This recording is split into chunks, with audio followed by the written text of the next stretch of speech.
अध्याय 3 श्री दुर्गा सप्तशती।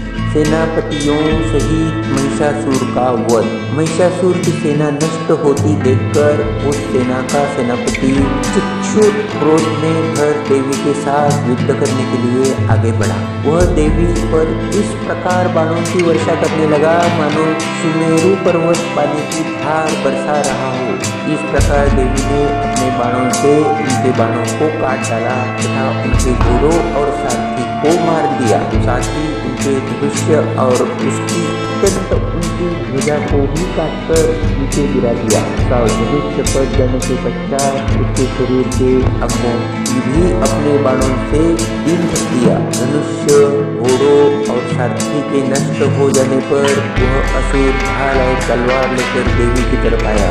उसने अपनी तीक्ष्ण धार वाली तलवार से देवी के सिंह के मस्तक पर प्रहार किया और बड़े वेग से देवी की बाई भुजा पर वार किया, परंतु देवी की बाई भुजा को छूते ही उस दैत्य की तलवार टूटकर 2 टुकड़े हो गई।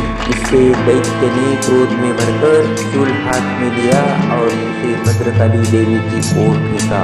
देवी की ओर आता हुआ वह शूल आकाश से गिरते हुए सूर्य के समान प्रज्वलित हो उठा।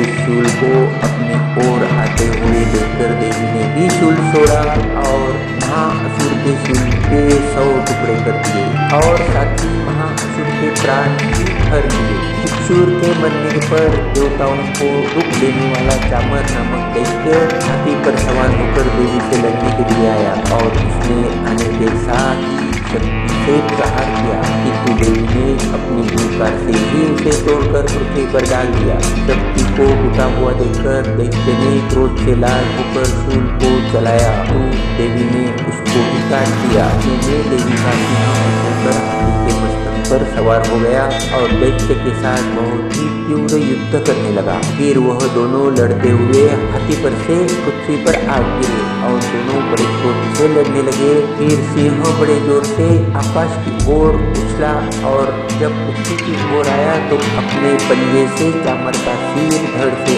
अलग कर दिया। क्रोध से भरी हुई देवी ने शिला और वृक्ष आदि की चोटों से उदग्र को भी मार दिया। कराल को दांतों, मुखों और थप्पड़ों से चूर्ण कर डाला। क्रुद्ध हुई देवी ने गदा के प्रहार से उद्धत दैत्य को मार गिराया। बंदीपाल से बाष्पोत्कल को बाणों से ताम्र तथा अंधक को मौत के घाट उतार दिया। तीनों नेत्रों वाली परमेश्वरी ने त्रिशूल से उग्रास्त्र, उग्रवीर्य और महाहनु नामक तक्षकों को मार गिराया। उसने अपनी तलवार से विडाल नामक दैत्य का सिर काट डाला तथा अपने बाणों से दुर्धर और दुर्मुख राक्षसों को यमलोक को पहुंचा दिया। इस प्रकार जब महिषासुर ने देखा कि देवी ने मेरी सेना को नष्ट कर दिया है तो वह भैंस का रूप धारण कर देवी के गणों को दुख देने लगा। गणों में कितनों को उसने मुख के प्रहार से, कितनों को पुरों से, कितनों को पूंछ से, कितनों को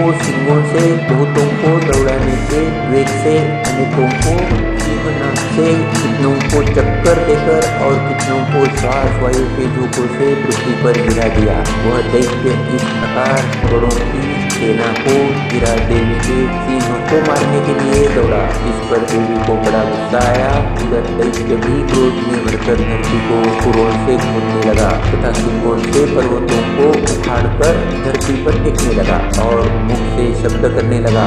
महिषासुर के वेग से चक्कर देने के कारण उसकी सुप्त होकर फटने लगी। उसकी धूप से टकरा कर समुद्र चारों ओर फैलने लगा। हिलते हुए सिंहों के आघात से मेघ खंड खंड हो गए और श्वास से आकाश में उड़ते हुए पर्वत हटने लगे।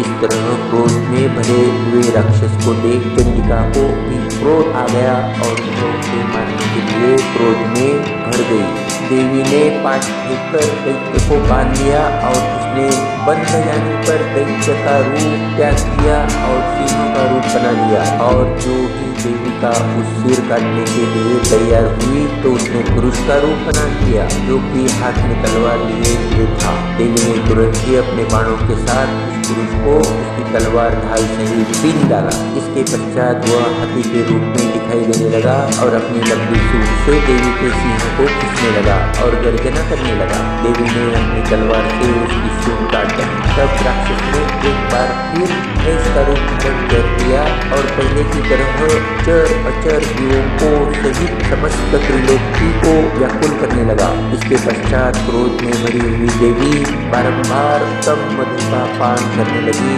और लाल लाल नेत्र करके हंसने लगी। उधर बलवीर्य तथा मद से पुष्ट हुआ दैत्य भी गरजने लगा। अपने सिंगों से देवी पर पर्वतों को पीटने लगा। देवी अपने बाणों से उसके टूटे हुए पर्वतों को चूर्ण करती हुई बोली, ओ मूढ़, जब तक मैं मधुपान कर रही हूँ तब तू गरज दे।